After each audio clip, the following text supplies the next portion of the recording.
Audio test. Audio test. Sounds good. Cheops, how's it going? Tim?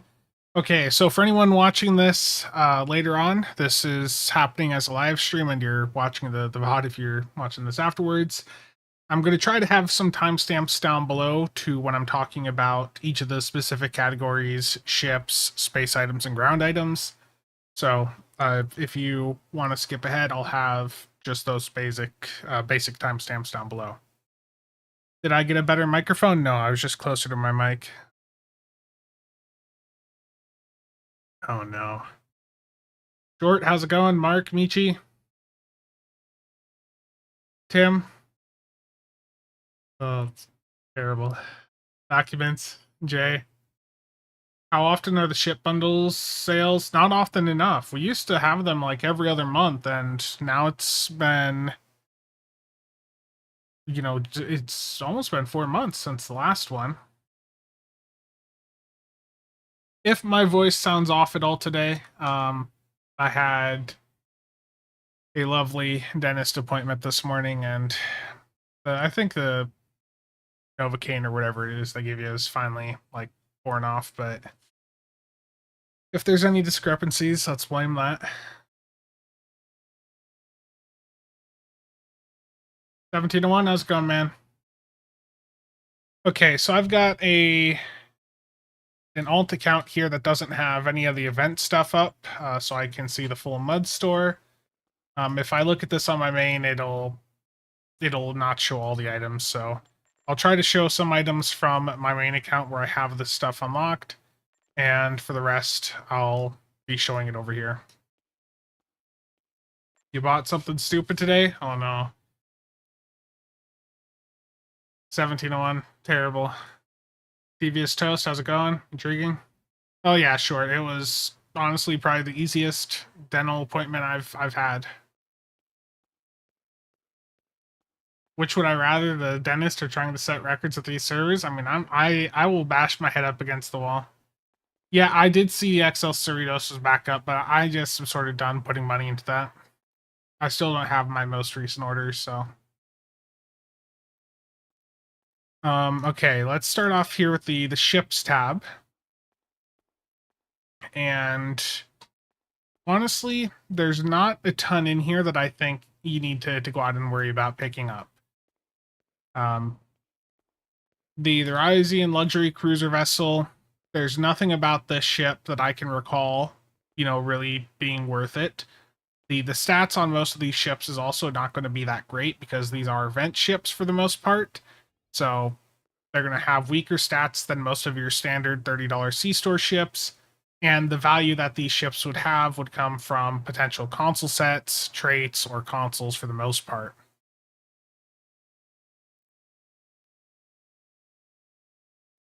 Okay, so the Ryzian luxury cruiser vessel, I don't think there's any reason that you'd go for this unless you just like the visuals of it. The Benthen cruiser here, this ship is not worth the money. The Benthen cruiser here is actually a lockbox ship, but it's the very first tier 6 lockbox ship, if I recall.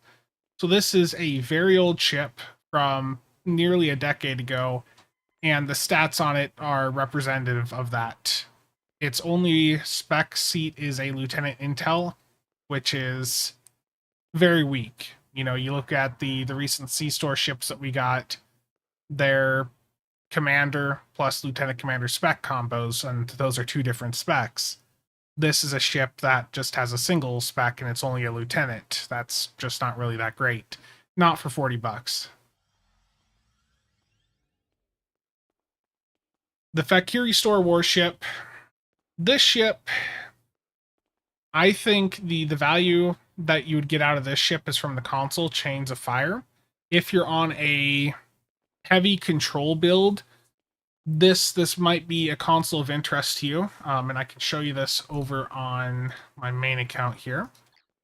So Chains of Fire, see if I have it in my inventory. Let me see if I can get on my ship here quick.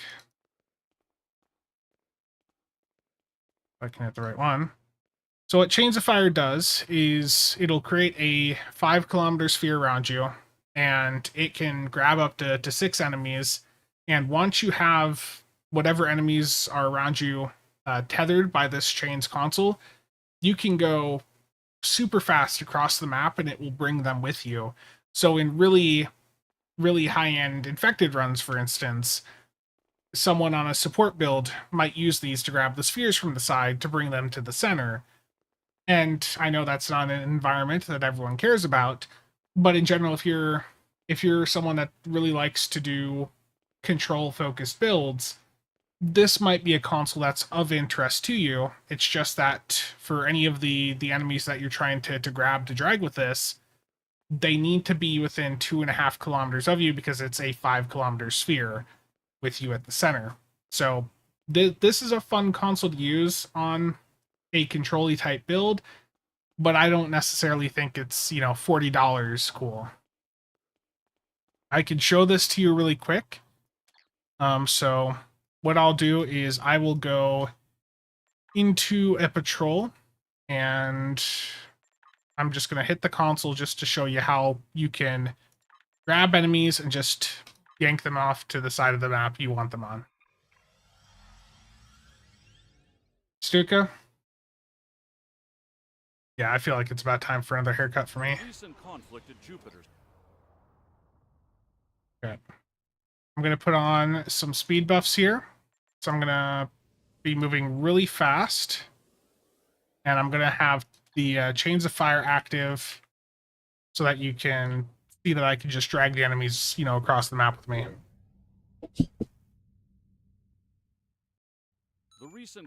Enemy ships warping in near projection station Alpha. So we got some Tholians here. If I get really close to them, you see I've grabbed them, or the ones that were close enough to me, and I could just keep flying away. This console works for 10 seconds, and it also does a small amount of fire damage to them. Again, that's not something that every single person's going to care about, but if you're someone doing like a fun control build, the store might be a ship worth looking at just to play with that console. I don't think it's a must-have, but that is there for you. Yeah, I had the other Stowe client open at render scale 0.1. Love the terrible. Yeah, well, I've got 2 Stowe clients open, so what I'm doing is I have the secondary one at 0.1 render scale, so it's not using as many resources.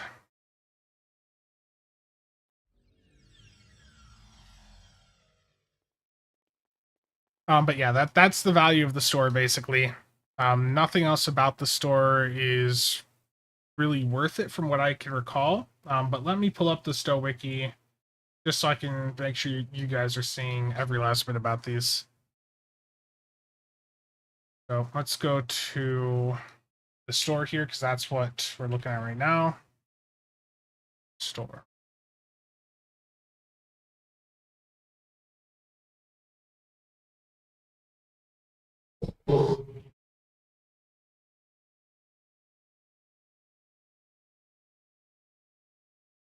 Okay, so the store here, this is a 4-4 warship, command attack, ensign attack, Lieutenant Inge, Lieutenant Commander Side, Lieutenant Commander Universal with pilot.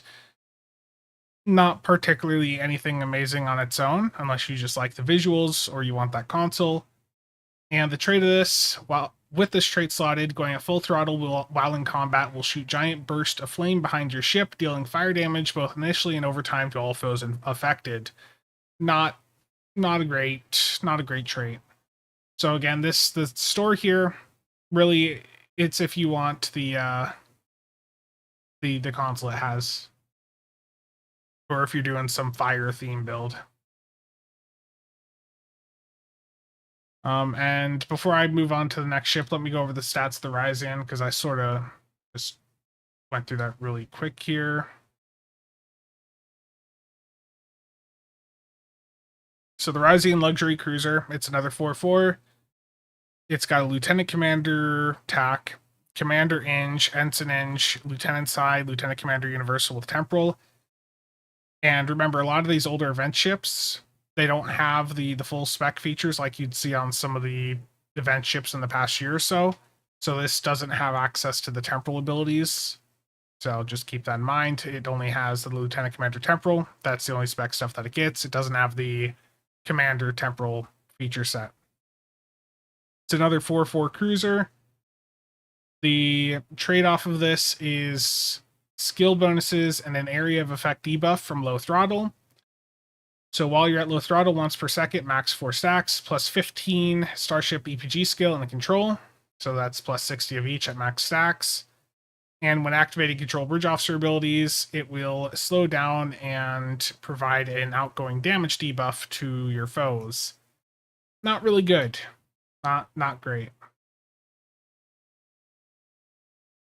And the console from this is the enhanced Salton Wave Generator. From what I recall, this isn't really that great either. So I don't really see any reason to get the Rising Luxury Cruiser. I think that's one that you can skip. The Bentham Cruiser, I already went over the specs set up with that. It's just not great. The Mirror Warship as a platform is fine. The setup on this is 4/4, but it would work fine for like a torp boat. It's Lieutenant Tactical, Commander Tac, Lieutenant Commander Engineer, Ensign Side, Lieutenant Commander Universal with command. So you can do CF3 here, then you can do like a high yield 3 or torp thread 3 on the commander, and that would be fine for a more classical torp build. But if you're looking to do a torp build in 2024, the Eagle is $30 and is a much superior platform.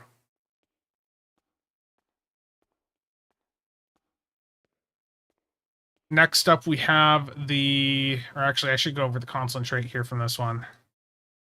So on the Mirror Gagarin here, as soon as this page loads,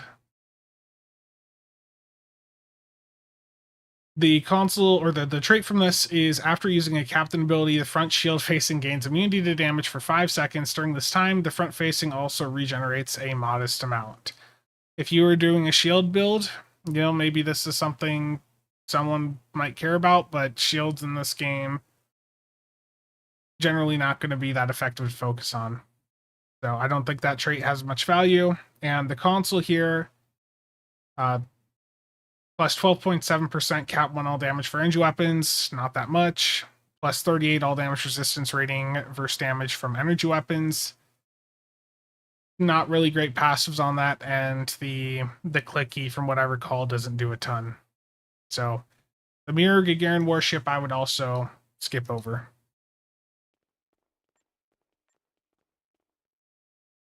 Yeah. Indeed. Yeah, it's basically, do you want this skin for your Gagarin? That's the reason to get the Mirror Gagarin Warship is, do you want this skin to put on your other Gagarin variants? Next up, we have the Terran Somerville Scout Ship, and the main appeal to this one, this is a recent addition.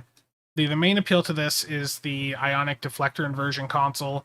The ship itself would be fine for doing a basic pure like Psi EPG build, because with this being a scout ship, it has a lot of universal seating. You've got a Commander Psi, Ensign Universal, Lieutenant Universal, Lieutenant Universal, or Lieutenant Commander Universal with command, and another Lieutenant Commander Universal.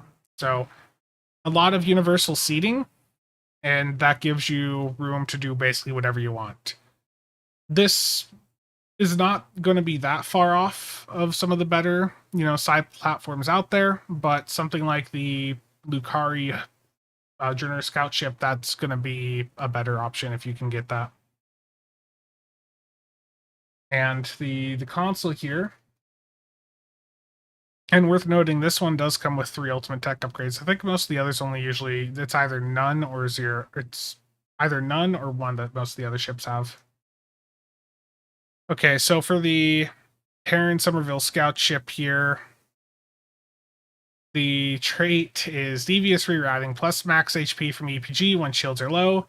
When average shield capacity is below 25%, you'll gain a maximum hull capacity buff for 30 seconds. It may not trigger again for 60 seconds once triggered. Not good. The console off this, though, does have use cases, because this is one of the few ways in the game to get an electrical damage buff on a build. So for that that might make it worth it for you. If you're doing an electrical build, this ship is going to give you a console. That's one of the few sources to buff electrical.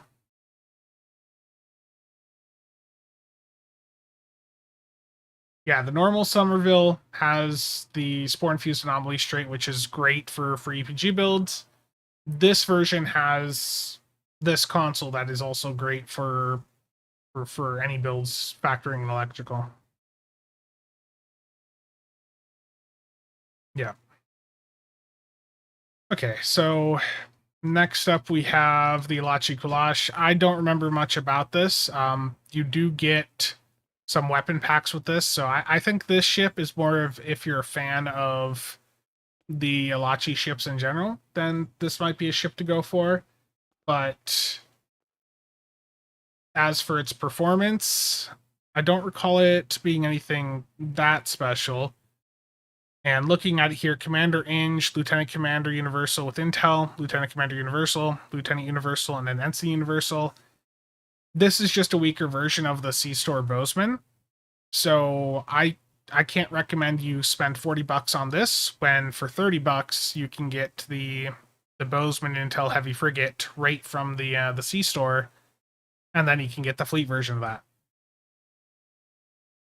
Yeah, the first fall event ship. Yeah, it's not bad, but it's also not worth the price point. You can get better ships for less money.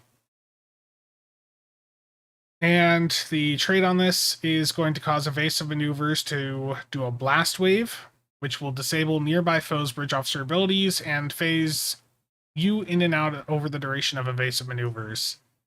Not worth it. And the console here is Elachi Rift Jump, and the passives on this are not good. Plus 17.1 accuracy and full plating. And the clicky is going to phase you out, give you a speed buff and inertia buff, and then after a couple seconds, it'll give you a damage buff. Not that great. I could see the application for PvP. Yeah, Lem. Wasn't this the first frigate in the game? I think it may have been. So yeah, I think if you're a fan of the Elachi stuff, then the Elachi Kulash might make sense to go for, because you're getting the Elachi weapons with it, or some of them. But more importantly, if you're going for a full Elachi build, this console that this ship has is part of the console set with the other Elachi ships in the game. So if you're running like the Cheshire or the Esgulf, I think is the name of it. Yeah, if you're doing the Esgulf, the Ornash, or the Cheshire, then that might be of interest for you.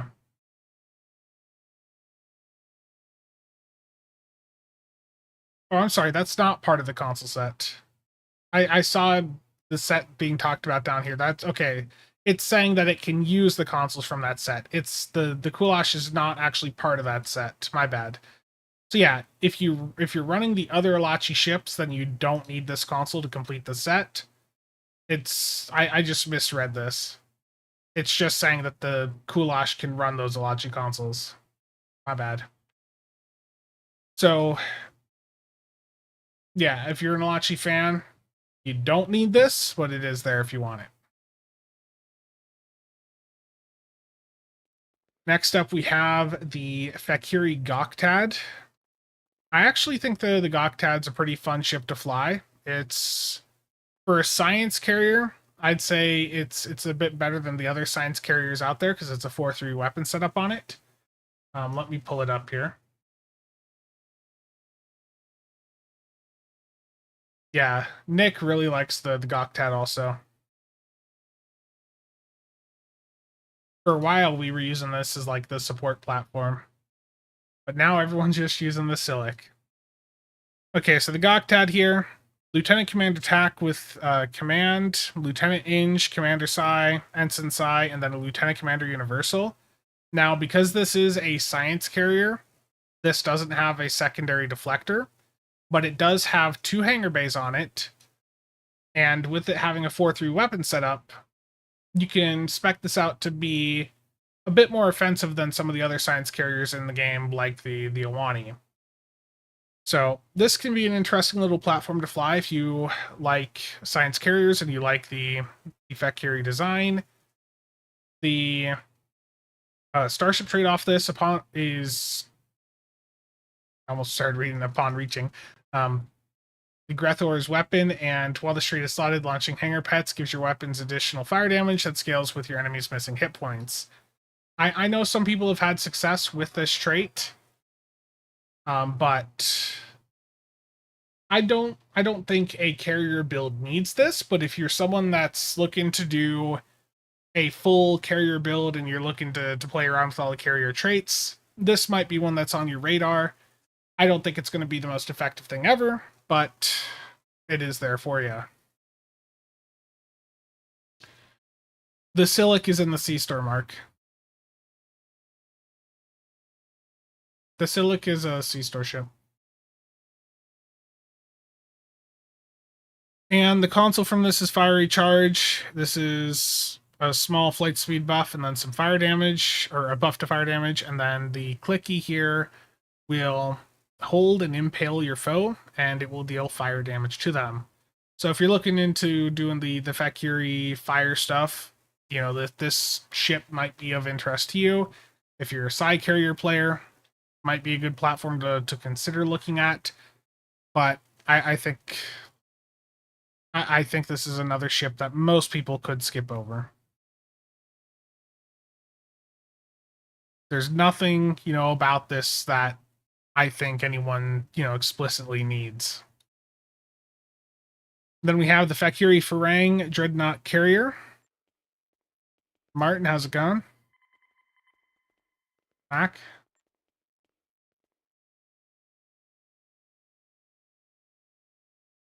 I don't remember much about this ship, so let's take a look. It's a Dreadnought Carrier. It does have 2 hangar bays. So it's a 4-3 weapon setup. Commander TAC, Ensign TAC, Lieutenant Commander Engineer, Lieutenant Commander Science with Miracle Worker, and a Lieutenant Universal. Not the best Bridge Oster layout ever. The Miracle Worker isn't really going to do that much for you if it's not the Commander. You could make this work, but this does have a very low turn rate at 5, inertia rating of 30. This thing flies like a pig, and it's you can make it work, but it's not going to be that great. And for $40, if you really want a carrier, get like a flight deck carrier out of the C-Store, the Cardassian one that's $30.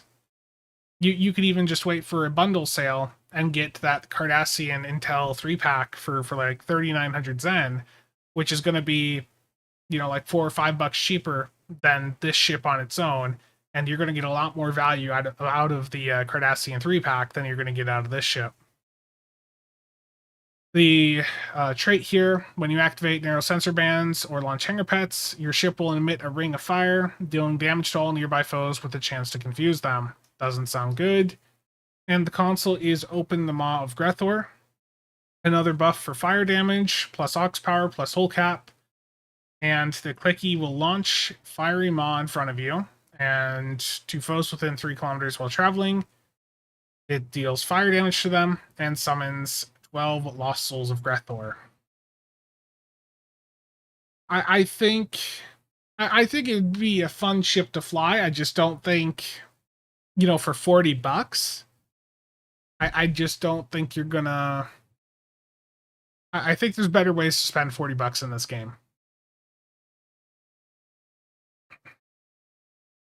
Short?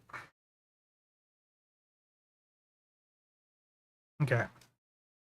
Next up, we have the Rising Corvette, and in the past, this would have been recommended for the experimental weapon it has, but you can get the Cyclone Patrol Escort right in the ship's tab of the store for $30, and the gold type off that will either match or beat the Soliton Wave Impeller for most builds, so just get the Cyclone if you want the experimental weapon. You don't need to go for Soliton anymore. And as for the Starship trait here, this does have a trait that I know has seen some use in PvP. I don't know if it is still being used in PvP, so let me pull it up here. I don't recall if the Soul's got the buff Martin. The Rising Corvette, this is another one with a 4-3 weapon setup. Command Attack, Lieutenant Attack, Lieutenant Commander Inge, Ensign Psi, Lieutenant Commander Universal with Pilot. That's not super amazing. You can make it work, but there are better ships you can get for a lower price. The Starship trait off this, when you activate oxygen dampeners or any pilot bridge officer ability, it will give a resistance buff and a minus weapon power cost buff. So this trait I know has had applications for high maneuverability builds in PvP, but in PvE, whether you're playing in a coordinated environment, solo, or just doing random content, the most efficient way to play most of the PvE stuff is to generally sit still. And a trait like this that is scaling based on your flight speed doesn't work well when you're sitting still. Yeah, this ship does have a fleet version also. Indeed. There is a fleet version of the Rising Corvette that gets you a full pilot seat on it. So that is another perk you can get out of, buying this. But even that, I don't think is amazing. This is a very fast ship, though. So, I mean, if you're looking to set up a ship that's going to move very fast, this ship does that very well. But unless you really need the trait for PvP, I do feel like this is another ship that right now you could skip over. Rising Weather Control Vessel. This is the one with the Neutronic Eddies console that got nerfed a couple years ago. I believe the current HSC records are still using it. Let me look here. So I think K was on an EPG build still.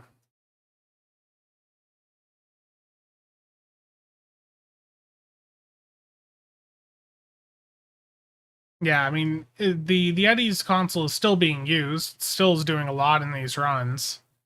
If you're a pure EPG player, I think getting this ship for that console might still be of interest to you. But I'd recommend you do some more research, perhaps chat in like the EPG section of the builds Discord. But aside from that, I don't recall the other stuff on this ship being amazing. But we'll look at the rest here just to be sure. It was nerfed quite a bit. It's still usable, though.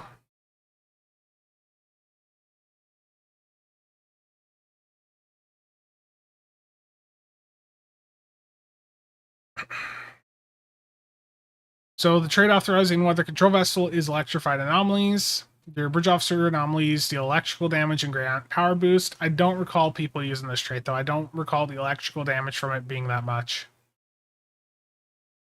But yeah, the Eddies console, it was nerfed, and it did lose like half of its damage, but it still does enough that it ends up being slotted still on most of the higher end EPG builds. So if that's the type of playstyle that you're chasing, this may be of appeal to you. As for the ship itself, as a science ship here, it's got too much forced non-psi seating, and it has a pilot seat on it. Just not optimal for science playstyles like EPG builds tend to follow. Typically, high-end EPG builds are going to be mostly science. They don't have, some of these builds don't have any tack or inch abilities on them. And if they have a specialization, they're generally going to want intel, temporal, something like that. The pilot doesn't do anything for EPG. And then we have the Nadarian Defender. Some of you have seen this ship and you absolutely hate it. It is the thumbnail for this stream. I think the Nadarian Defender is a nice ship to have access to. This ship has a mode that shuts its weapons off and turns it into a jellyfish. And it's a static. It just is completely static when you're doing that. I'll show you that real quick. Let me swap over to it. But this is a platform that if you focus enough on buffing up the Darien Jelly mode, it can do quite a bit in maps that don't require a lot of movement.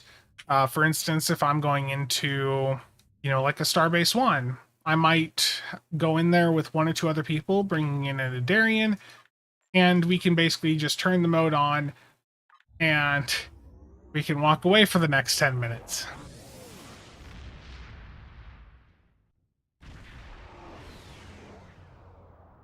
There is, I mean, there have been some high-end builds done with the Nadarian. For instance, the top HSE record right now is actually with the Nadarian, because you can boost up the jelly mode quite a bit. So if you look at Kenobi's run here, of his 3.4 million DPS, 2.3 of that was Nadarian defense. The rest was a bunch of EPG clickies.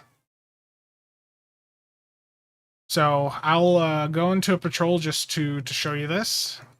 Go in on Elite here. And what's one with a bunch of enemies at the start? Let's do Jupiter Gauntlet.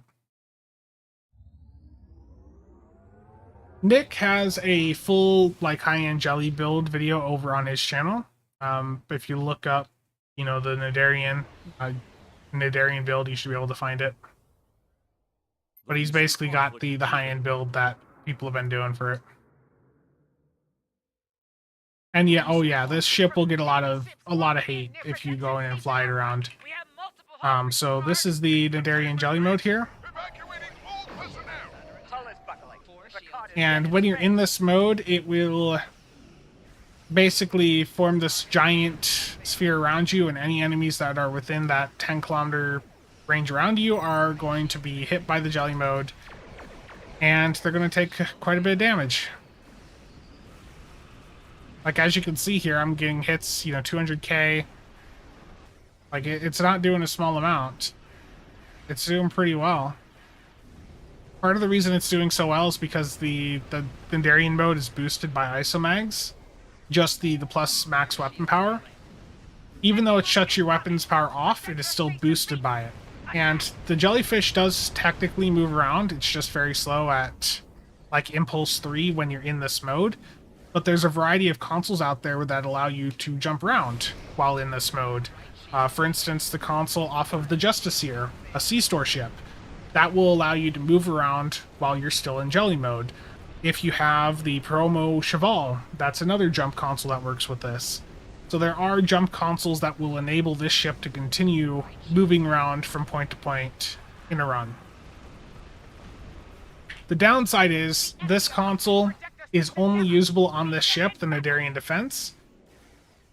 So you can't go and use this on whatever ship you want. But this ship is great to have on hand for any of the events that we have throughout the year that are a bit more static. This makes a lot of events a lot easier. You guys have probably run into these in TFOs and been very frustrated about them. But they are very effective at defending a point in the map, and there are ways, like I showed, to get them to move around. So I think this is a nice ship to have access to. It will make your life easier for events. You will get people that are very upset with you for using it, though, so just be aware of that. But if you don't care, then this may be one that you like. People do not like this ship because when someone's running it in an event queue, it's instantly one-shotting all of the enemies that spawn in within 10 kilometers around it. I'm on Elite right now, so with me not hitting buffs, it's not doing quite as well. But if I take this into lower difficulty content and I just sit somewhere, I'm clearing out an entire point of the map, and I can walk away from my computer, and it'll still do that. Yeah, people associate it with being AFK. Yeah. Because once you have the mode active, you don't really have to do anything.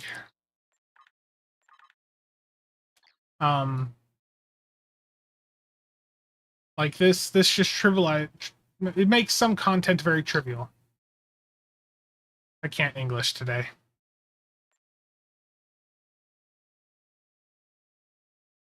So yeah, the Nadarian, it's gonna get you a bit of flack for running it, but I think it is a good ship to have access to. And if you're curious to see a build for it, I'm gonna link Nick's uh, build video for it down below. He has a build for it similar to what I have set up here, where you can do the jelly mode on it, and you can do all this other stuff while still in that jelly mode. But there are ways to get even more performance out of it while you're in that jelly mode, and Nick's video covers that. So yeah, I think out of all of the event ships right now that you can buy in the Mud Store, this is probably my favorite. It is a very unique experience. It is the ultimate area defense ship, because not only while you're in this jelly mode, not only is it dealing damage to enemies around you, but it's also healing both yourself and allies around you.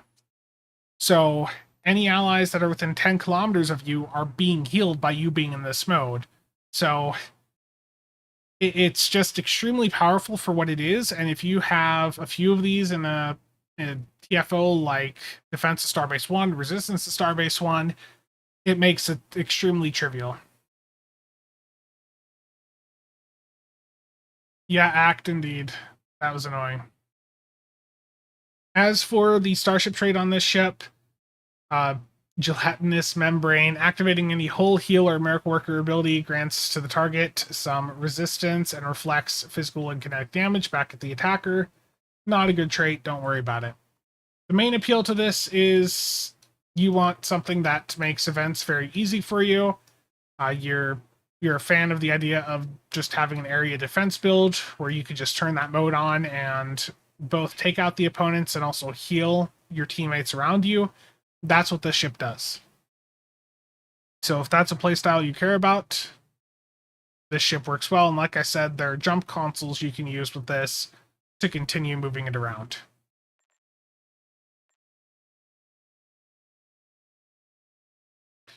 Yeah, I mean, it makes some of the content boring for sure, but you gotta admit though, it makes it easy. Terrible.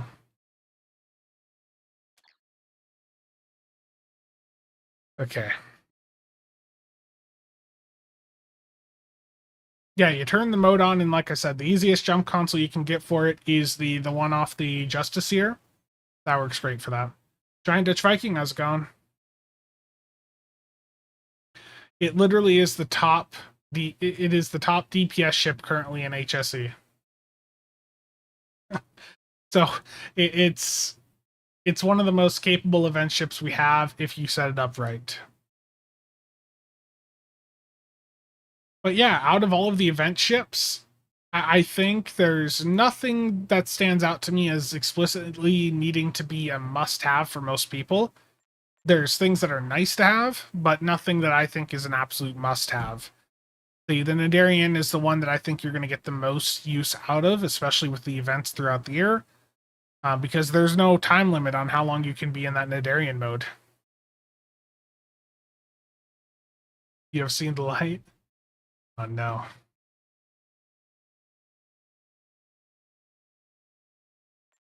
But yeah, the other ships here, I don't think there's any of them that you explicitly need. Space items. Let's go through this one a little bit faster. The Temple Hack Kit Module, I don't recall as being good, and I don't know why that's under space items. That's a ground item. Voth Power Subcore. I actually have this one over on Casual. So, Voth. So the Voth Power Subcore here gives a shield hit point buff.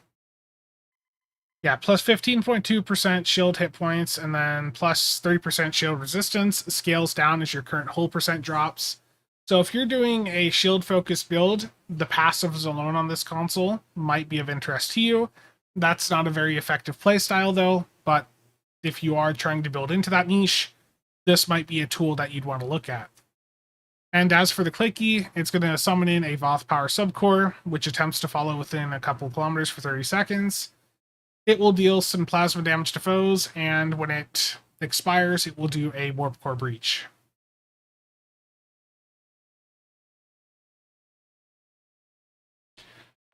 Is Atlas still in MUDs? Yeah, the Atlas is still in MUDs. Yeah, the Dread Through the Ages bundle's right there, and that's the Atlas. It's not on sale right now.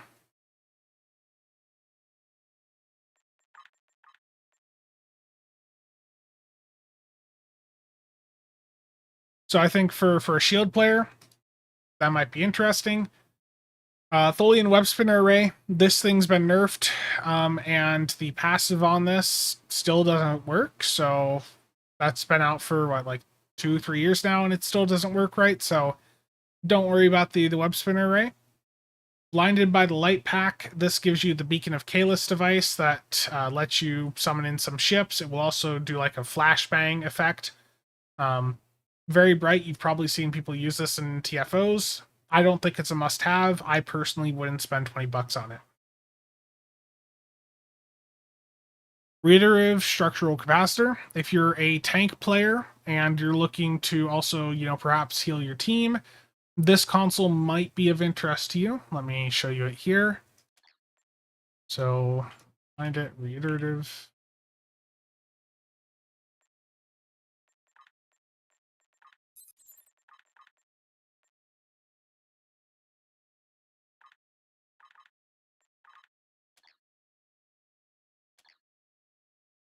That on.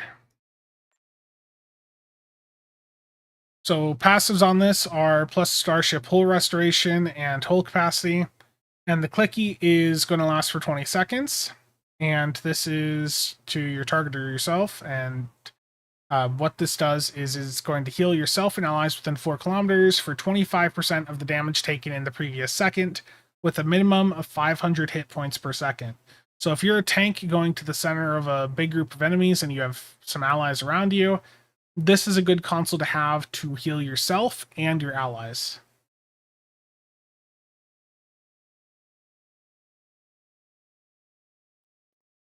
Dan, how's it going? Yeah, I think if you're a tank or support focused player, getting the reiterative, I can't English. Getting this is probably going to be beneficial. Priors, does it work well with the disco rep? I don't. I believe it stacks with it. Yeah. Prior's World. So the thing about the Prior's World here is that this is $20, and for whatever reason, Cryptic also put this into the Legendary Battlecruiser bundle. So if you buy the Legendary Battlecruiser bundle, you get the Prior's World console from it. I don't think that console's necessarily that great, but given that it's already part of a Legendary bundle, one that is highly recommended, I don't see why you would buy it on its own in the MUD store. If you're going to spend $20 on it, I would say if you're at that point where this console's not appealing for you, you're probably going to already be interested in some nicer toys like the Legendary Battlecruiser bundle, which has it with it. So don't buy it here. Crystal Power Pack. This has the what is it? The crystalline anti-proton energy weapons. So this is a DHC and beam array. I don't think either of these are that great. Do I have either of them here? No. I don't recall either of these being that great. I just don't think I'd recommend them. Yeah, it's the conversion, dual heavy cannons, and beam array.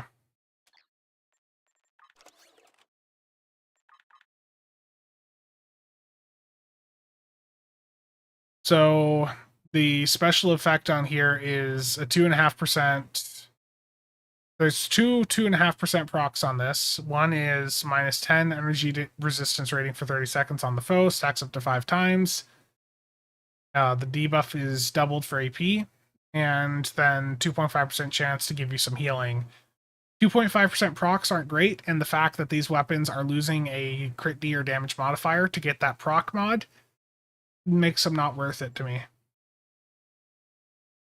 Yeah, absolutely. You go if you want to go AP, you go with the bowl AP. Ever get the urge to do ground builds? I used to do ground. Back in the day, I was in some of the groups that were pushing Sompek, as far as possible. Um, I don't know. I just don't really enjoy the ground side of the game. To me, the ground content in Stowe is playing the exchange. Akar's Vengeance, not really worth it. Just don't worry about it.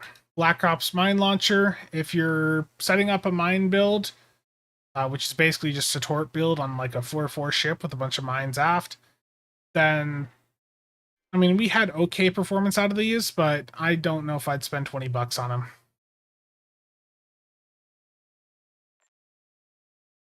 Temporal Vortex Probe, I think this one, let me double check here. I might be misremembering.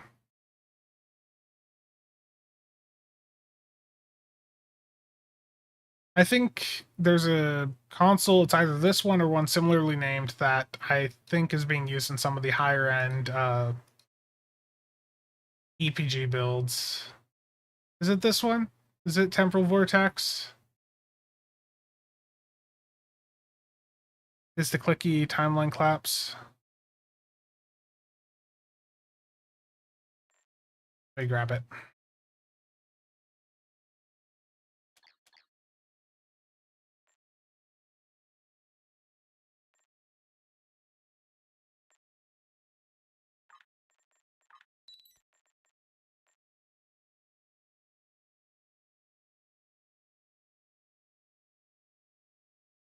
Yeah, I believe some of the EPG builds out there have used this, yeah.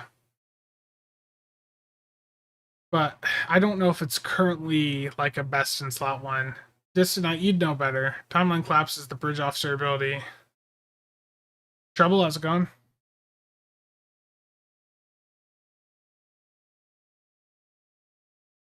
EPG build, use it? Okay. So yeah, I mean, if you're doing an EPG build, might be something worth taking a look at, but the question is it worth $20 to you? Dispersing nanoprobe simulators, everything I recall about that is that's not really that great. Corrosive plasma weapon pack, if you're wanting corrosives on all your characters and you want to easily be able to go in and pick them up, this is a good way to do that. You cannot get the Omni or wide angle or wide arc dual heavy cannon from this though.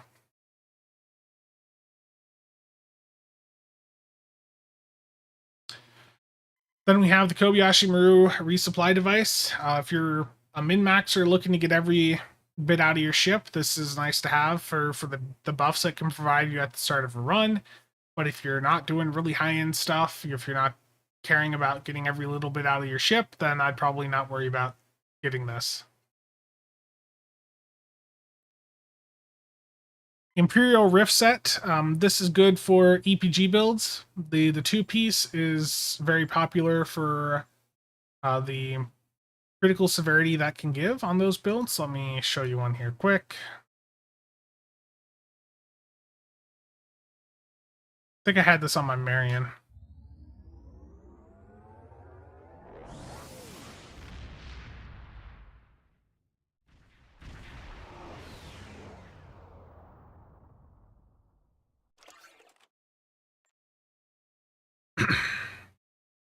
Okay. So the two-piece here for the Revo set provides a large exotic damage critical severity buff that scales with your Starship weapon amplification. So if you're doing an EPG build, this is a very common two-piece to see on those builds. And the nice thing about the Revo set is that if you're leveling up a brand new character, if you have that from the Mud Store, you can get on your brand new low-level character. Let me turn render scale back up here. You can go to your low-level character, and if you buy it through the Mud Store, you can just go in and reclaim it. And just like that, I now have, a full set that basically is going to level up with this character as I go. Now you see it's Mark 4 here. If I open this on a brand new character, it'd be Mark 1 or whatever. And then as you level up, this will get free upgrades up to like Mark 10 or 12. Yeah, EPG is, exotic particle generator. It's builds that focus on getting their damage from science bridge officer abilities and consoles that do like science type anomaly things.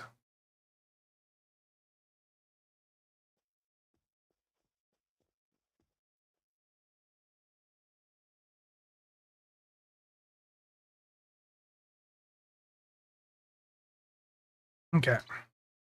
So yeah, this set, the Revo set, I think if you're interested in those science type builds, it's a good set to get. And it is a set that you can instantly claim on a new character. So if you're someone that likes to make a lot of new characters and you want a solid set that you can get off the bat, might be of interest to you. But if you are just playing on a couple of characters, you've already got them, up to level 65, you're working on reps on them, you're probably going to be using other sets long term, and this isn't going to do too much for you. So if you're doing the science builds, sure. If not, going to be a little bit more questionable with its value.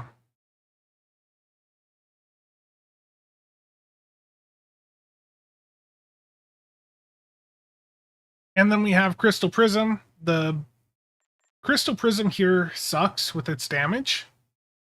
It is legitimately quite bad. But the point to having this is that you can very quickly stack up universal design procs with this, and it has a very low recharge, so it works very well for keeping universal designs up. If you don't have the immolating phaser lance, you don't have the VAQ off the Texas, this is a good alternative if you happen to have universal designs, but you don't have, things to keep it up all the time. Aside from that, the console does really suck damage-wise. It's literally just there to use as a proc to get other things to do things.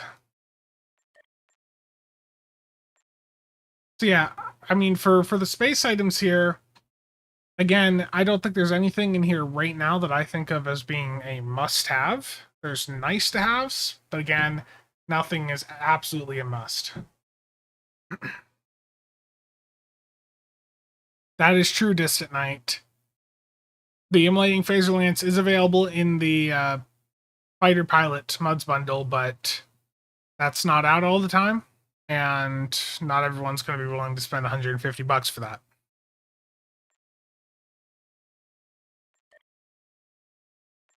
Heading over to the ground side here, Martian Mining Laser. I don't recall that being anything other than, just a fun ground weapon to play with.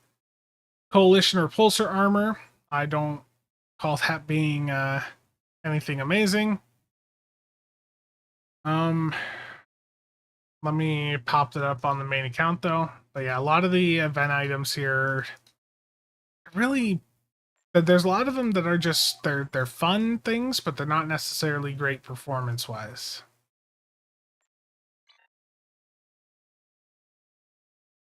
Battlecruiser bundle? Yeah, that's really the way to go. Okay, so Martian Mining Laser. Well, we could look at the Coalition Repulsor Armor here. So it's a bunch of resistance buffs on it, improved flank damage. The flank damage is cool, but the armor not having any crit buffs on it sort of sucks. So I think that's not worth the $20. I would not buy this armor. The Emancipator outfit, that's just a costume. So if you want that costume, there it is for you. Or uniform, again, that's personal preference. Do you want that uniform? Are you willing to spend $15 on it? Evil Lorca's armor. I have this one here.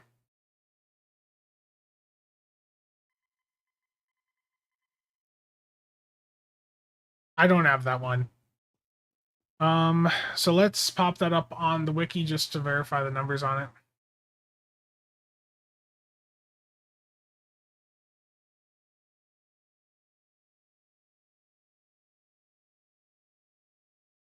Yeah, there's quite a few just costume pieces in here. So, I mean, plus 40% crit severity on this isn't terrible, but at the same time, for 20 bucks, I don't think it's worth it.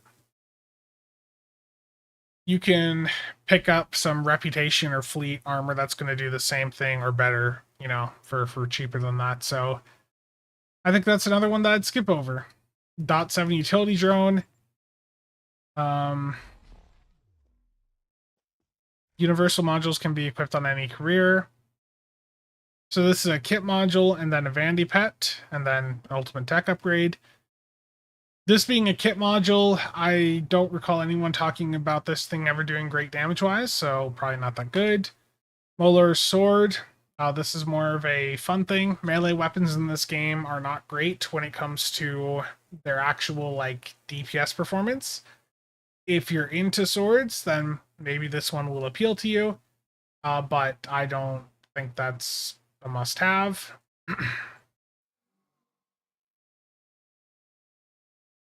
Yeah, exactly.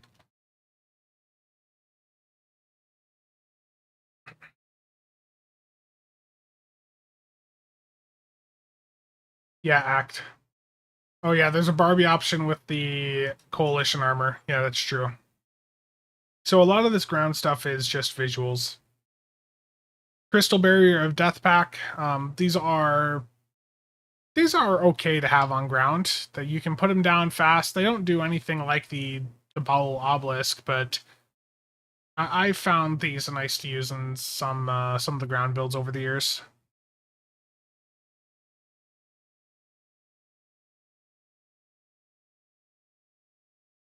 Terran Nebula. I think that's a science carrier.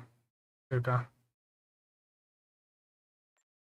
So Crystal Barrier, I think it's okay, but if you have Bottle Obelisk, you're probably better just running those instead. Four person's Bottle Obelisk, yeah, pretty much. Another outfit, the Universal Kit Module Kid Drone. I don't think that's worth it. More uniforms. The EMH Bridge Officer. Let's see, what effects does the EMH Bridge Officer have?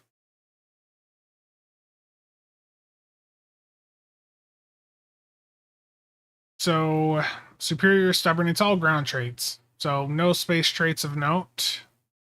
It's basically there if you want to have the doctor on your bridge officer crew, but you would not actually want to have this as a bridge officer on your space crew. Yeah. Oh, it is also in Phoenix. Good point there. The Alliance Kittimer bundle. This has the uniform and shield. So if you want those visuals for space and ground, that's there for you. The Red Angel suit, I know some people really enjoy using this because you can, go in and use it on a brand new character, like a lot of these other event items. I don't think it's worth 30 bucks. I never went through and picked it up myself. But if you really want to play around with that Red Angel mechanic, it's a question of whether or not that's worth 30 bucks to you. Yeah, the EMH is in the Phoenix store, yeah.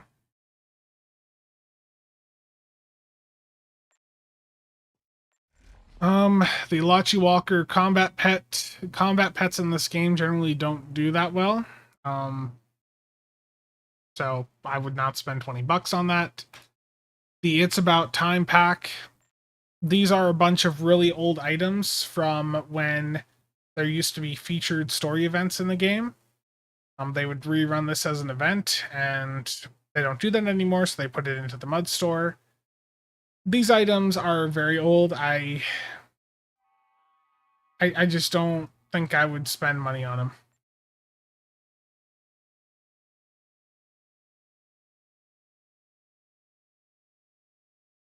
I would just not bother with that. Then we have the cyclic modulation weaponry. These weapons, can be whatever, like damage mode, if I recall.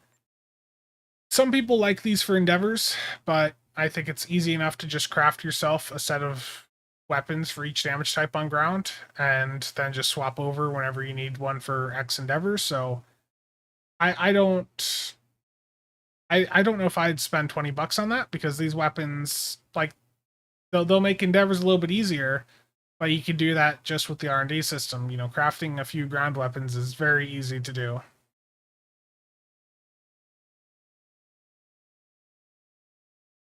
The Nanopulse Wartarg Ground Combat Pet. If I recall, there's a bunch of different bundles that have this, and going back to the Legendary Battlecruiser bundle, yeah, the Legendary Battlecruiser bundle has this Targ of Grethor Combat Pet, as does the 11th Anniversary bundle. So, or I guess, is that technically a different version? Because this is the Nanopulse one.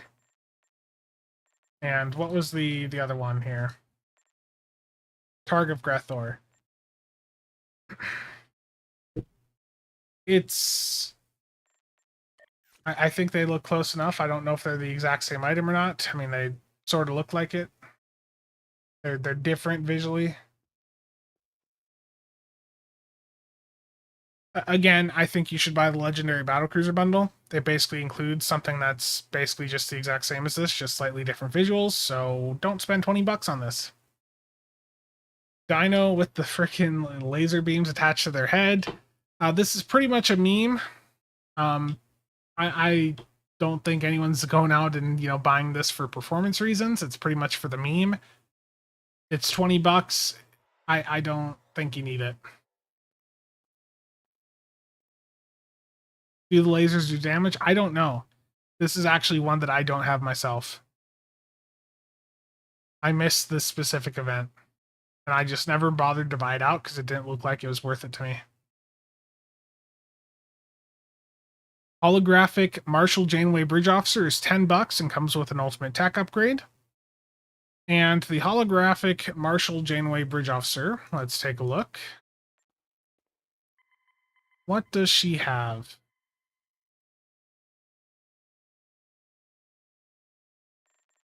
Did I miss her here? There she is.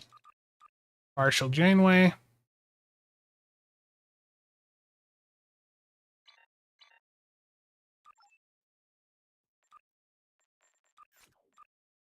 Marshall Janeway is pre-trained with command and has no space traits. She does have a ground trait, though, where she will assimilate foes when they die. I assume if she gets the final kill. So, that might be fun to play with, but not necessarily anything performance-wise to worry about. Basically, just virtuals, yeah.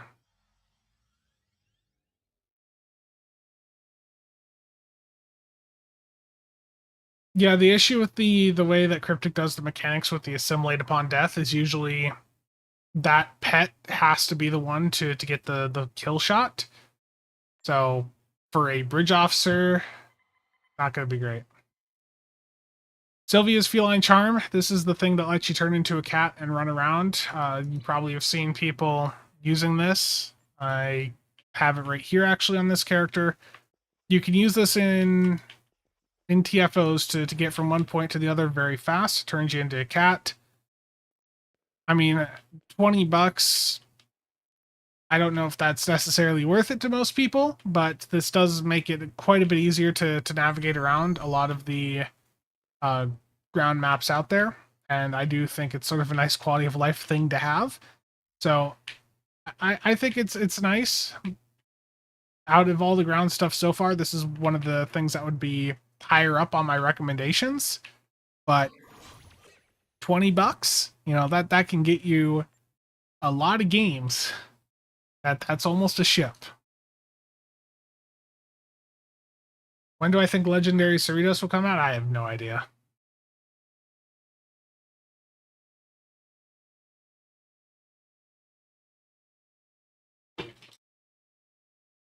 Faster running is awesome. Yeah.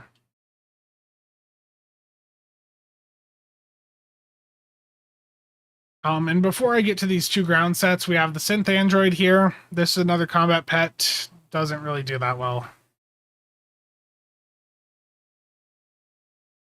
I have not heard anything, Axel.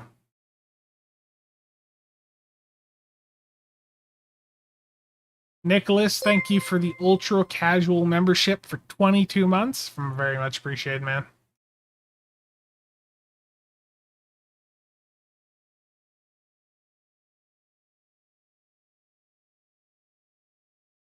Sylvia's Feline Charm. Yeah, it's from the Halloween event. Getting to exchange quicker is OP. Yeah. Nick, man, again, thank you. Dark Ghost, how's it going? And then we have the Kumarke set and the Imperial Assault Ground set. Let me show both of these. I'm going to close out of this other account here. Okay. For both of these sets, what's nice about them, Dark Ghost, you can see the character. Nick, thank you for the 10 gifted, man. Much appreciated. Very much appreciated, Nicholas.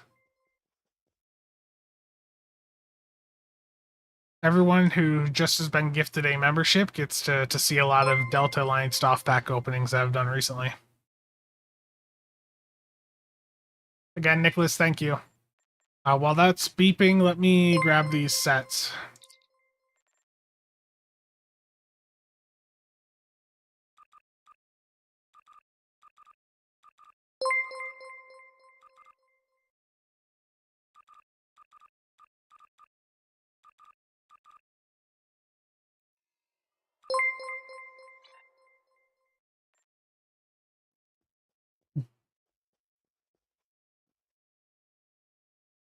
I'll put it back up tomorrow, and I'll make sure to have it updated for tomorrow.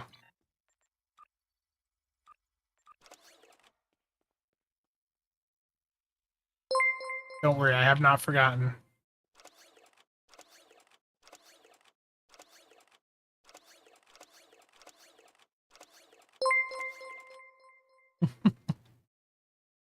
Okay, at the top here is the Kumarke set again. Nicholas, thank you, man. The Kumarke set consists of an armor.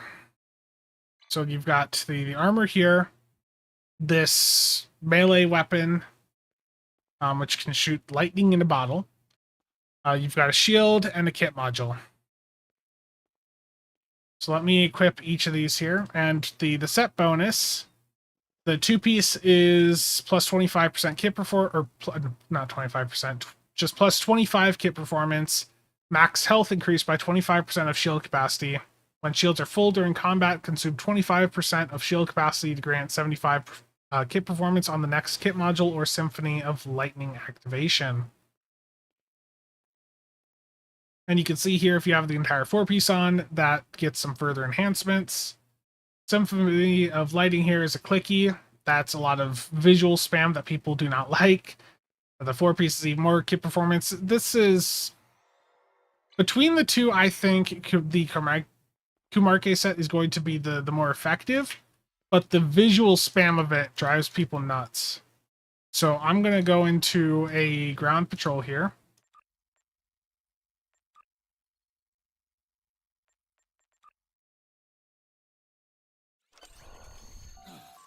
You've arrived. Good.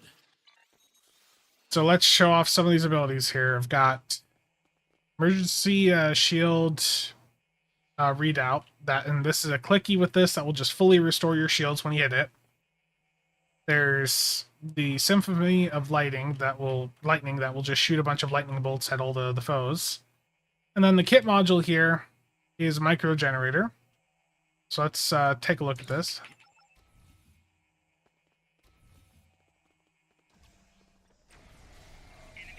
So this one does...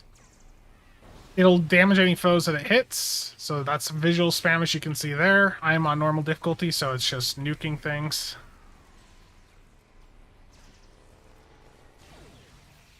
And for Symphony of Lightning, which yes, I just can't English right now, it's you mark foes and it does lightning effects like that. That is the Camarque set. A lot of people don't like it again because of the visuals it has. Heads up! Incoming hostile! A lot of visual spam on ground. People get annoyed at the visual spam in space, so having visual spam on ground does not appeal to people.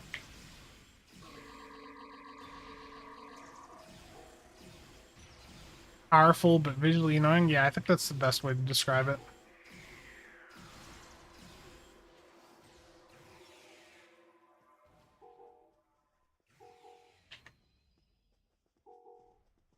Almost dead. You're clear to proceed.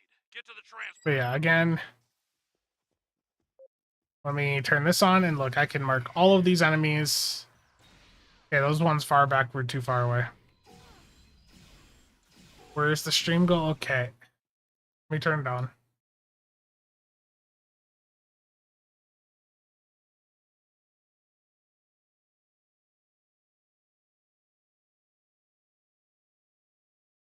Nicholas, thank you, man. You know, I just failed at math. 295.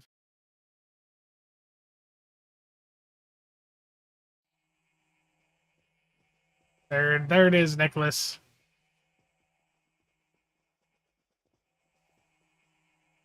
Well, let's put the other ground set on.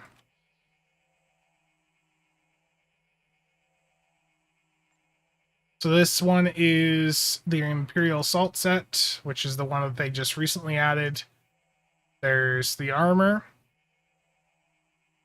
which isn't anything great. Then we have some ground weapons here, the dual pistols, a batleth, and then a shield. Nicholas, jeez. Oh, no. Nicholas, I appreciate it, man.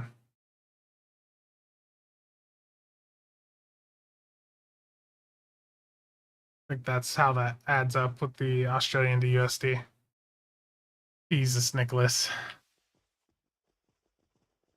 I appreciate it, man. He wants to see the suffering. He wants to see me go through and level up a character from the ground up. Jeez. Again, Nicholas, thank you, man. And the set bonus for this, the two-piece mycelial rift drone applies cunningly timed tact when it begins to charge, plus 20k perf. Using a kit module causes the next weapon attack to apply cunningly timed hack, slowing enemies in an area. And with the 4-piece, that will also root foes. I'll get to chat here in a moment. The 3-piece is experience Beige passive, plus 2% crit chance. Defeating 5 foes within 5 seconds recovers half the recharge time of kit modules in mycelial rift drone. Also, when this is active, it will give you plus 100k perf with the 4-piece. And the 4-piece, yeah, just it spawns in 2 drones at once on top of the other bonuses I mentioned, and plus 25% crit severity.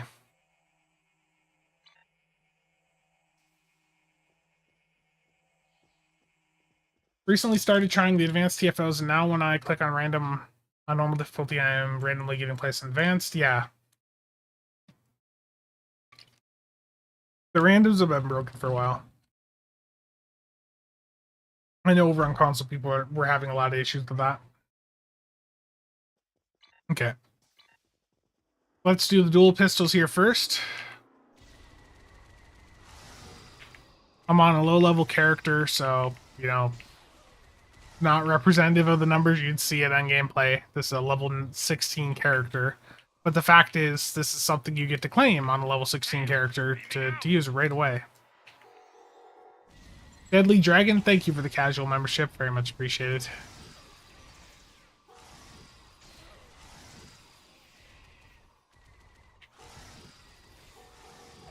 Pink glows, but shooting red? Was it? Oh, yeah, it is red. That's annoying. Dark Ghost, Good news. thank you for the 40. We need to see the pain. Oh no. Was shuttle. The stream goal is for me to go in and level up a new character on stream, like go through all the story missions.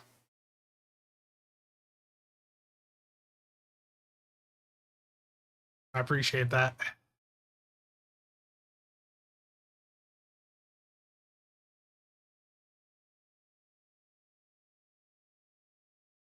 From Nick, from 1 to 65, plus doing all the story arcs. Okay. Glad to Let's see how the Batlith goes. Again, melee weapons in this game sort of suck, but there are ways to buff them up. Nick has a video here that goes over like buffing them up quite a bit.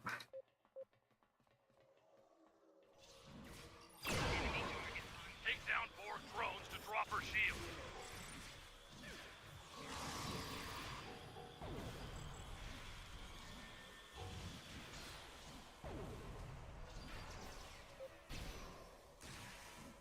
Take down 4 drones to drop her shield. Nicholas, 200 Australian. Oh, Jesus, Nick. Nicholas, I appreciate you, man. You want to see the suffering. Take down 4 drones to drop her shield. Jeez, Nick.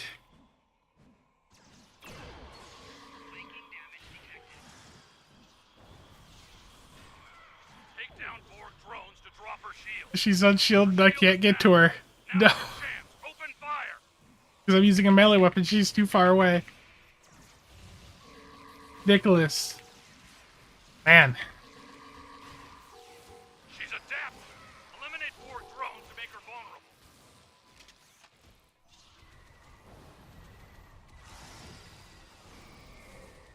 Has to do the side content like Lost 28. Oh no. Take down 4 drones to drop her shield. Her shield is down. Now's your chance. Open fire. On an endgame build, should be dead in like 2 seconds, but this character is low level.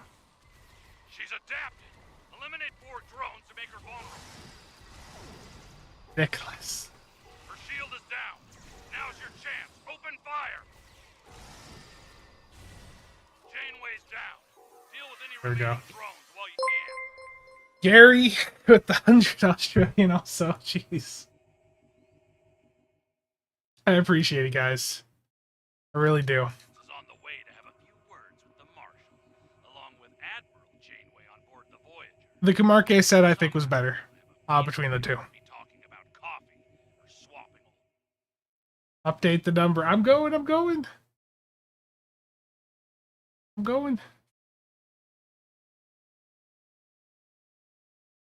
Let the pain begin.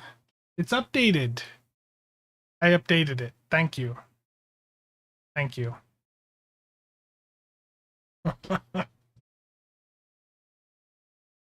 Nicholas. Nick, are you working today?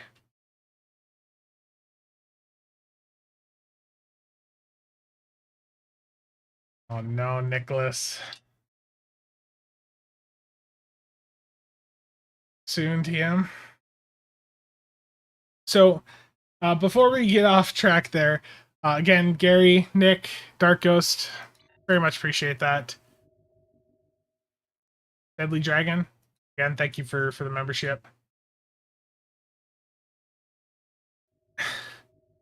But I think the big summary is of the Muds Market stuff is I don't think there's anything in there right now that I would consider something that like you need to have. There are things that are nice to have. Like having the Camarque set for all of your alts, especially if you're working on a ton of characters, that's cool. Having Sylvia's Feline Charm, so you can run around faster, that's cool. Having, the reiterative structural capacitor there for a tank build in space, that's cool. But none of this is stuff that you absolutely have to have.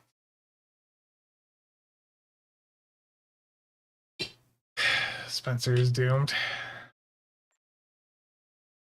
So I mean, I hope this little walkthrough has helped, and I know I got sidetracked a little bit there. But like none of this is must have. Ship wise, the Nadarian is my top recommendation, even though a lot of people hate it. And like I said earlier, Nick has a video, which I'll link in chat again, which goes over a build for it. And he got a bit of heat for that because people just assumed it was like an AFK build. But like it's an actual like built out EPG type build on it too, where it's doing a lot of damage. Mac, thank you for the 5. Very much appreciated.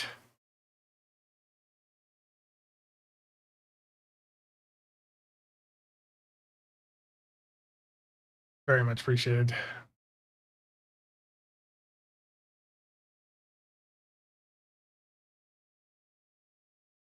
Make him do a human-fed Psy Captain with only free-to-play gear. Stuka, that's mean.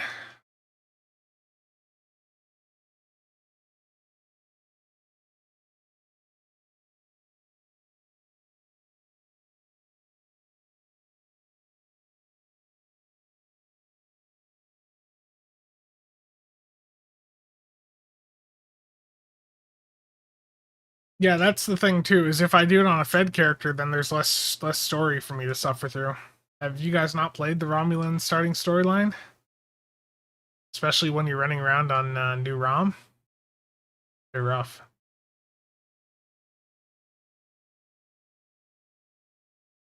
But yeah, if anyone has any further questions about any of this mud stuff, you know, feel free to drop into the CasualSAB or Builds Discord and, you know, ask away. You know, if you have a question about a specific ship or item, someone in there can help you out and give you an answer.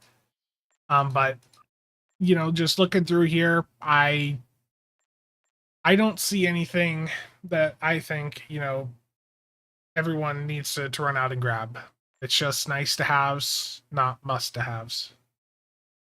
Must to haves. Well, I can't even English today.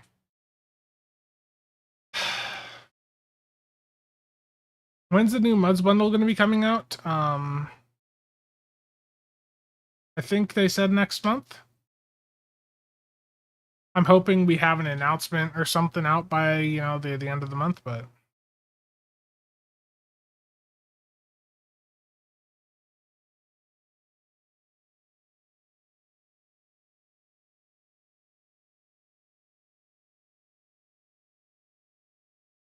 you see, I can't English today because I didn't have any coffee. I woke up and pretty much scrapped most of my plans for today because I called into a new dentist yesterday and was just wondering, you know, when I could get in to get like just uh, just a checkup, you know, and I know I had a cavity I needed taken care of, and they responded, yeah, we can get you in tomorrow at 10 a.m. So I was like, oh, okay. Rush to scrap all the other plans for today and went and got that taken care of this morning.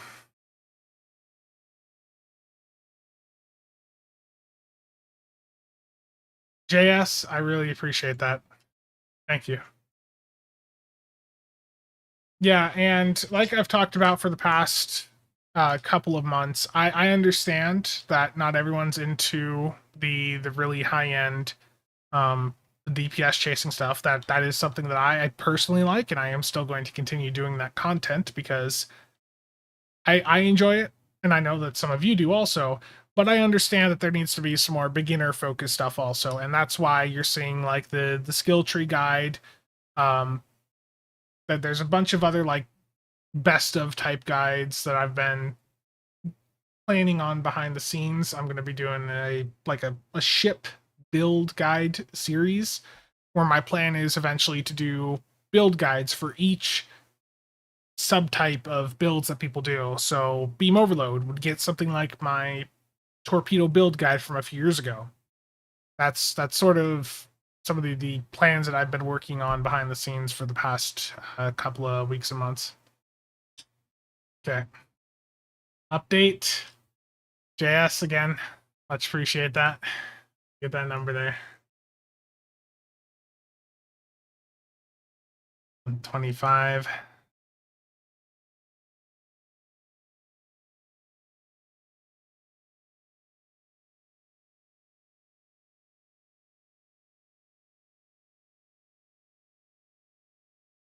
Yeah, I'm hoping for a crossfield refit or a mirror warship.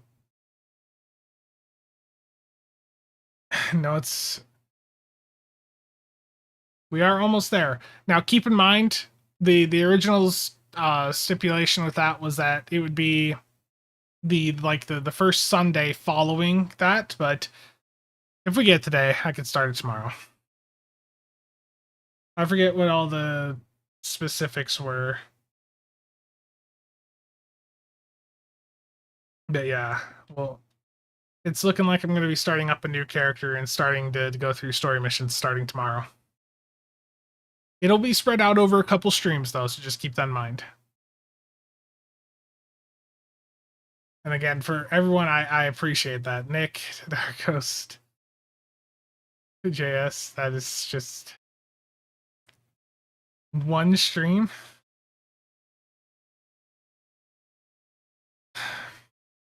A quick guide for how to do 65 on a new character quick.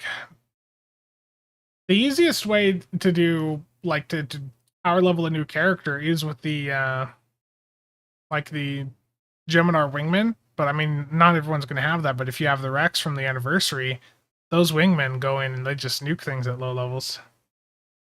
One stream, no breaks. Do I wait for XP weekends to level up new characters? I mean, normally I would, but getting to 65 is not that difficult. Sir Trance, I have no idea.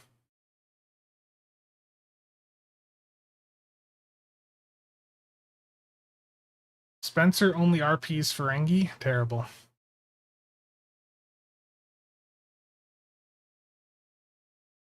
I'm not going to do a single 72-hour stream. Nick gifted 20 memberships. Nick, I appreciate that, man, and that right there takes us to the goal pretty much.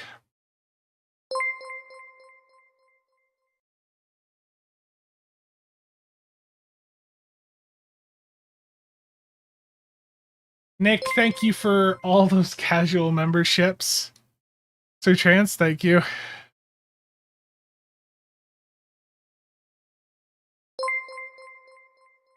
Yes, I'm glad to help. Dude, I was looking back at some of my torp piloting from probably like 3-4 years ago. That is exactly how I felt. Like right there. Like looking at some of my videos, like of runs from like 3-4 years ago when I was first trying out torp build, that was rough. Nicholas, you're crazy, man. Thank you.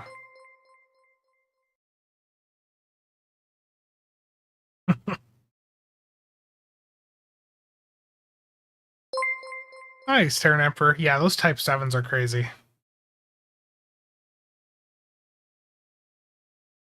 Geops. Oh no.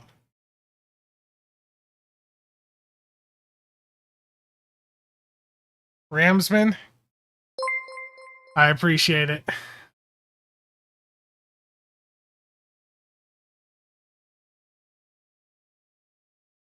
Emergency power to emotional damage control.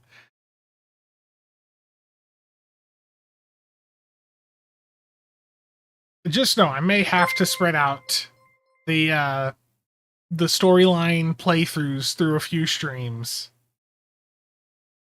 Like I may not be able to do it all in one sitting. And I guess that's a question too, is do I'll hit that button.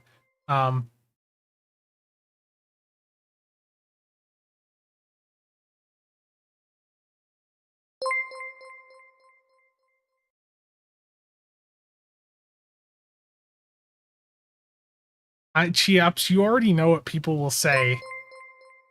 It's going to be people want to see me do a Fed engineer with like phaser beam overload.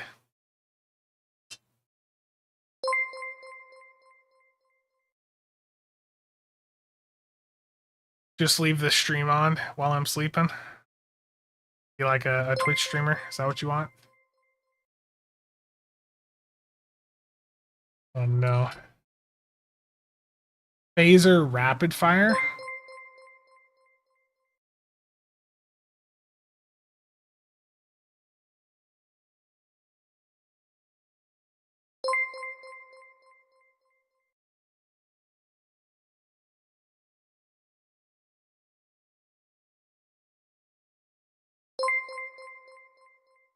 Anonymous tipped 10. I missed that. Let me get that in here.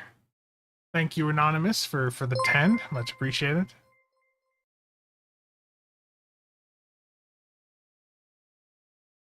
Well, the thing is, reps wouldn't even be unlocked until the character's like fully leveled up.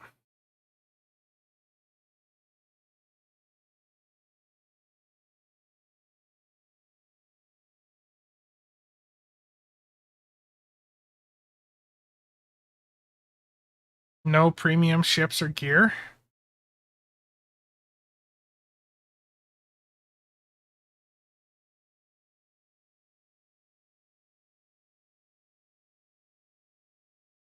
You don't want me to pop in and use, you know, some nice ship I have on account wide unlock? You don't want to see like Polar on beam overload on a Gem Dread carrier with the Gemidar attack ship pets? You guys don't want to see that? Nothing Zen Store or Lockbox?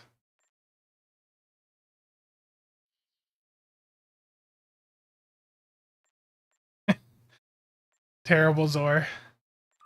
Wasn't tax fraud. It was more I did not realize YouTube, you know, didn't withhold some of that money, you know?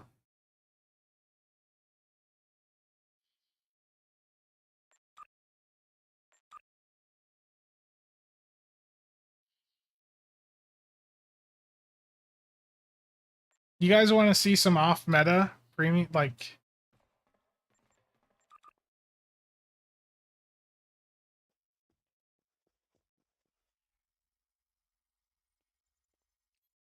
I'm gonna let you guys in on a DPS secret. Guess what's made a comeback recently?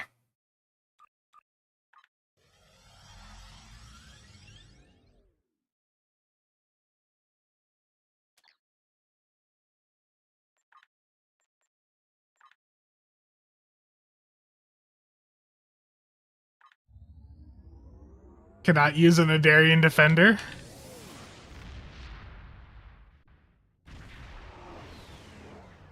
Yeah.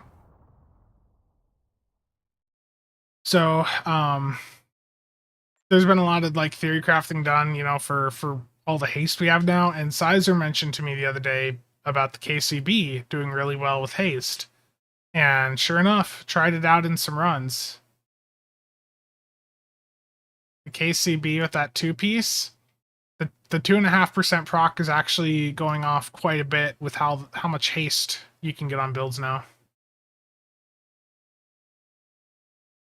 Yeah, Brian, it was something about with the Nadarian, it's the plus max weapon power buff that's messing with it. But yeah, this has started to make a slight return.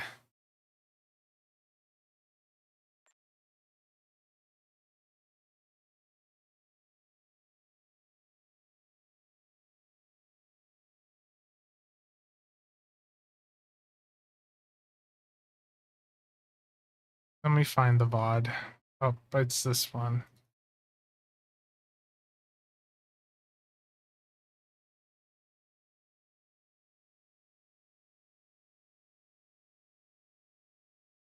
This is okay. Sizer mentioned it to me, and Sizer's been using it in more, I think, like channel style environments. So, like what people would call competitive runs. And Sizer's still been seeing pretty decent results with it because the KCB is being affected by all the haste stuff we have now. And even in a solo or competitive environment, you're going to have fleet power plus the Atlantis trait. That's a lot of haste right there. So actually, it'd probably be better for me to show the numbers.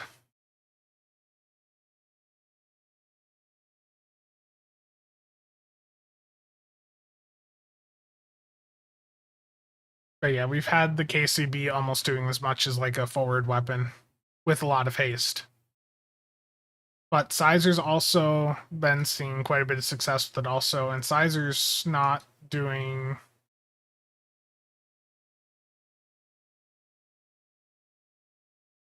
I saw a message pop up from Sizer as I was saying this. But Sizer's run, I don't think. I mean, it was supported, but it wasn't as fast. So fleet power wouldn't have been up the entire time. Yeah, almost 90 seconds. Fleet power is only up for 35. Wonder, did she not have it on this run? I don't know, but the point is, people have been starting to play around with it a bit again, and with all the haste we have now, there's still a lot of testing that needs to be done, but might be making a comeback.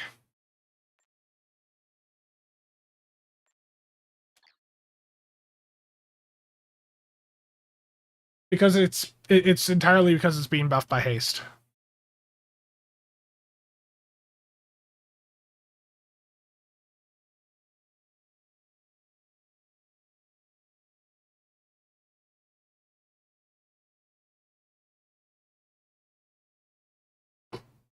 But no, but if it's still performing that well for people in LRs, those LRs are not as fast. So right now, Pav and Omni, the Plasmatic Biomatter Auto Turret from the Lobby store, and then the KCB is what I'm playing with. Yeah, don't run out and put it back on every single build you have, but most people already have the KCB, so that's something. If you're running, Fleet Power, Atlantis, and a couple of the other haste things out there, might be worth taking a look at. Like, I can't guarantee that's going to be like a turret for everyone out there. I'm just saying that we have seen some success with it.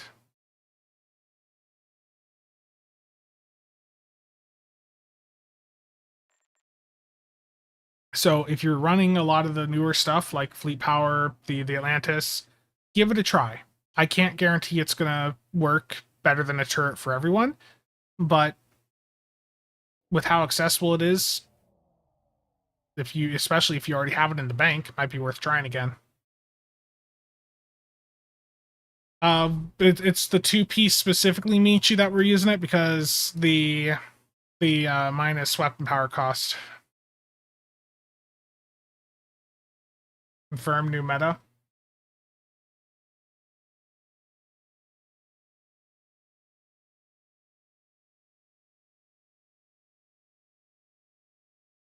Mark, good night.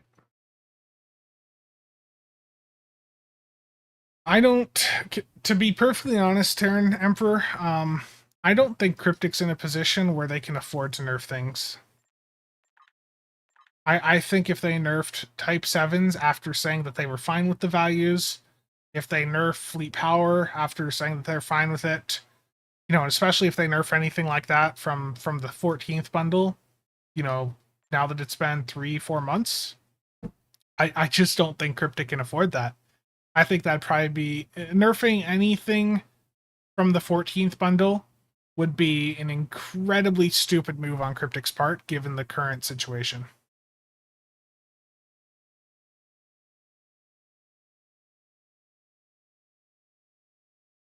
We've had the two piece has been with a lot of haste. We've been seeing it stack. With 1,000% haste in the runs I've been doing, we've been seeing it get up to a point where there can be 2 or 3 stacks of it at the same time. Which means that with you running Fleet Power plus the Atlantis trait plus Mercy Weapon Cycle, I think getting 1 stack of it up is going to happen quite a bit more often than what we were used to it doing in the past.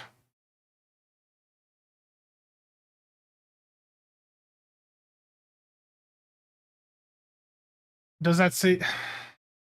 I've seen those comments, Chops, and I'm hearing that person is still arguing on that comment. I don't know what to say.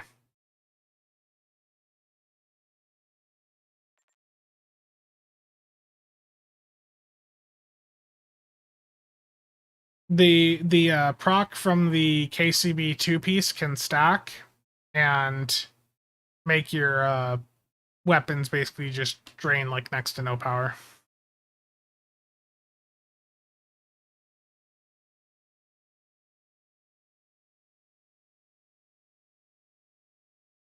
If you look at my weapon power here, You can see I'm at 241.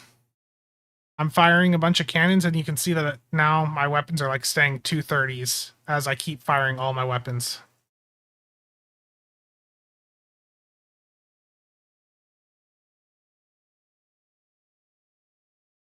Oh yeah, in that run I screwed up the positioning. But we've been testing the CasualSAB out, and Sizard mentioned it. I decided to pull it out, try it out on my build and the runs, and yeah. So I just think with all the haste we have now, it's worth taking a look at. I can't guarantee it's going to beat out your turrets or omnis, but that two-piece might be a bit more viable nowadays.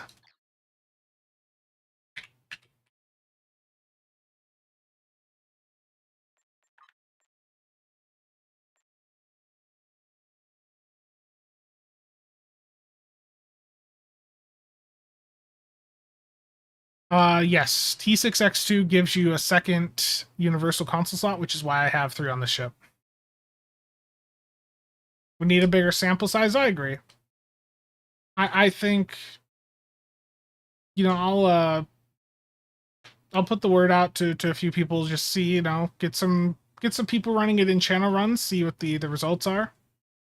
I don't think it's something that everyone should swap to, you know, right away, but I think between Fleet Power Network Array, the Atlantis trait, you know, I think it's a bit more.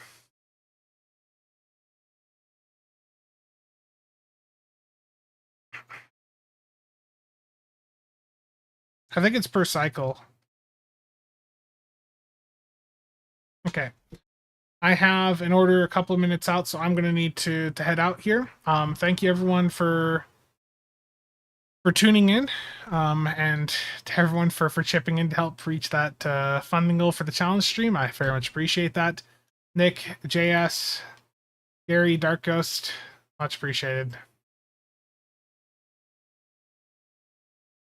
They aren't, well, yeah. Okay, so I'll be back tomorrow, and we'll start doing some story missions. I'm gonna put up a set of polls tonight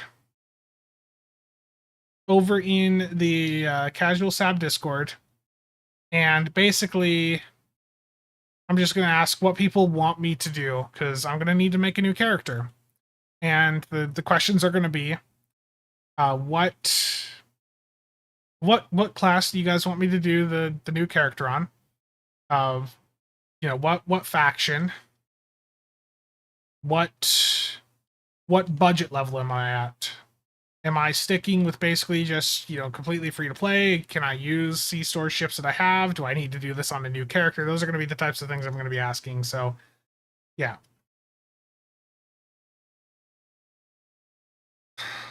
I'm going to put the faction poll up just out of curiosity.